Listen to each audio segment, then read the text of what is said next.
Wah, salve saudara-saudari yang terkasih, sahabat Silimo Katolik yang dikasihi oleh Tuhan. Salam berjumpa lagi bersama saya, Pater Benyamin Tanang OFM, dalam Renungan Harian Silimo Katolik, edisi Jumat 11 Juli 2025. Mari kita mengawali hari ini dengan mendengar dan merenungkan firman Tuhan sambil kita mempersembahkan intensi kita kepada Tuhan. Mari kita mengawali renungan ini dengan menandai diri kita dengan tanda kemenangan Kristus dalam nama Bapa dan Putra dan Roh Kudus. Amin. Semoga rahmat Tuhan kita Yesus Kristus, cinta kasih Allah, dan persekutuan Roh Kudus selalu berserta kita sekarang dan selama-lamanya. Marilah berdoa. Allah Bapa Maha Kudus, Engkau telah menetapkan Santo Benediktus Abbas menjadi guru gemilang dalam pengabdian ilahi. Semoga kami mencintai Dia di atas segalanya dan mengikuti jalan hukum-Mu dengan sepenuh hati. Dengan pengantaran Tuhan kami Yesus Kristus Putra-Mu, yang hidup dan berkuasa bersama Dikau dalam persatuan Roh Kudus, Allah sepanjang segala masa. Amin. Sahabat Silimo Katolik yang terkasih, mari kita mendengar dan merenungkan sabda Tuhan. Tuhan sertamu dan sertamu juga. Inilah Injil suci menurut Matius. Dimuliakanlah Tuhan. Pada suatu hari, Yesus bersabda kepada ke-12 murid-Nya, "Lihat, Aku mengutus kalian seperti domba ke tengah-tengah serigala.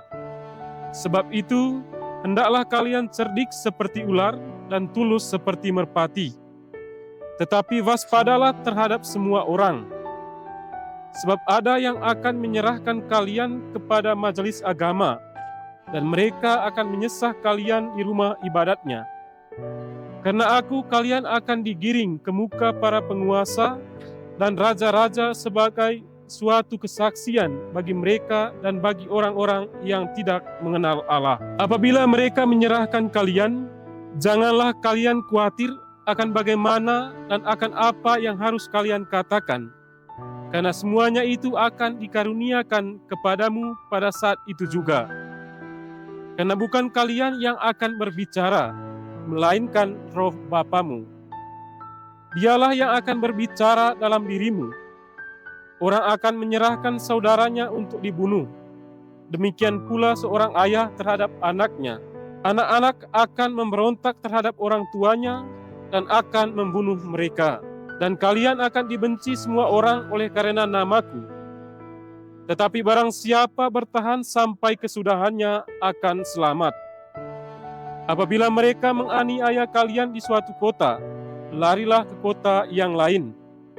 Aku berkata kepadamu, sungguh sebelum kalian selesai mengunjungi kota-kota Israel, Anak Manusia sudah datang. Demikianlah sabda Tuhan. Terpujilah Kristus. Sahabat Silimo Katolik yang terkasih, tema renungan kita hari ini, Tuhan hadir di dalam hidup kita untuk memberi kekuatan dan keberanian.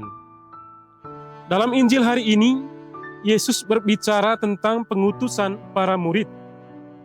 Yesus mengumpamakan pengutusan para murid itu seperti domba ke tengah-tengah serigala. Yesus mengingatkan para murid-Nya bahwa mereka akan mengalami penolakan, disiksa, dituduh, dan bahkan diserahkan kepada majelis agama untuk diadili.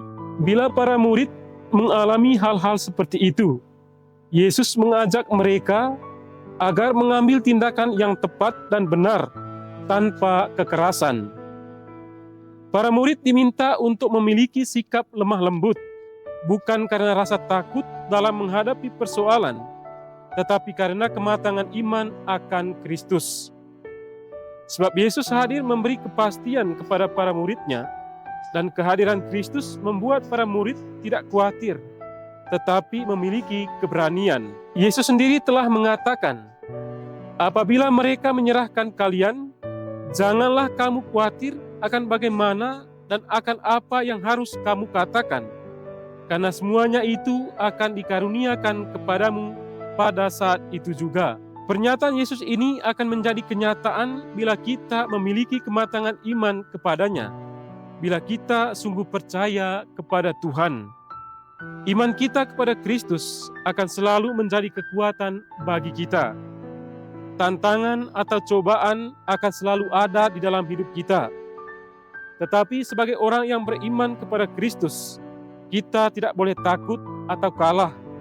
Kita harus tetap teguh dalam iman akan Yesus dan tetap percaya bahwa Dia hadir di tengah kita di saat kita sedang mengalami persoalan. Percayalah bahwa Yesus hadir untuk memberi kita kekuatan yang membuat kita tetap merasa aman, tidak takut sedikit pun, sebab Roh Bapa yang berbicara di dalam diri kita. Sahabat Silimo Katolik yang terkasih, saya yakin bahwa di antara kita ada yang memiliki pengalaman-pengalaman yang kurang menguntungkan dalam hidupnya, tetapi tidak pernah menyerah, tetap percaya kepada Tuhan, memuji dan memuliakan Tuhan dalam hidupnya lewat doa dan kegiatan-kegiatan rohani lainnya. Para rasul dan para martir pun telah melewati pengalaman pahit karena iman akan Kristus.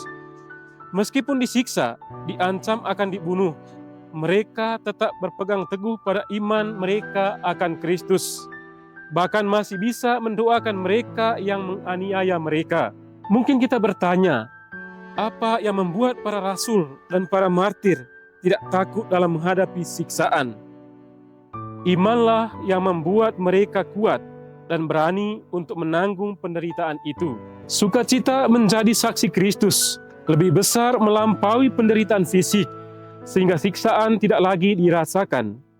Mereka tidak lagi memikirkan tentang keselamatan badani, tetapi keselamatan kekal bersama Kristus. Yakinlah, Tuhan selalu hadir memberi kita kepastian dan keberanian. Tuhan selalu hadir memberi kita kekuatan dan ketabahan dalam menghadapi persoalan dalam kehidupan kita. Semoga demikian. Amin. Sahabat Silimo Katolik yang terkasih, mari kita bersatu dalam doa penutup. Marilah berdoa. Allah Bapa Maha Pengasih, kami telah menerima jaminan hidup abadi dalam Ekaristi Suci ini. Dengan rendah hati kami mohon kepadamu, semoga kami dapat mengikuti nasihat Santo Benediktus untuk mengabdikan diri kepadamu dengan setia dan mengasihi semua saudara dengan cinta yang hangat, hingga kami kau satukan dengan para kudus-Mu di surga. Dengan pengantaran Kristus Tuhan kami. Amin. Sahabat Silimo Katolik yang terkasih, mari kita akhiri renungan ini dengan mohon berkat dari Tuhan. Tuhan sertamu dan sertamu juga. Semoga kita semua, orang-orang yang kita doakan, segala rencana baik kita sepanjang hari ini dibimbing dan diberkati oleh Allah yang Maha Kuasa, Bapa dan Putra dan Roh Kudus. Amin. Sahabat Silimo Katolik yang terkasih, dengan ini renungan kita sudah selesai. Syukur kepada Allah.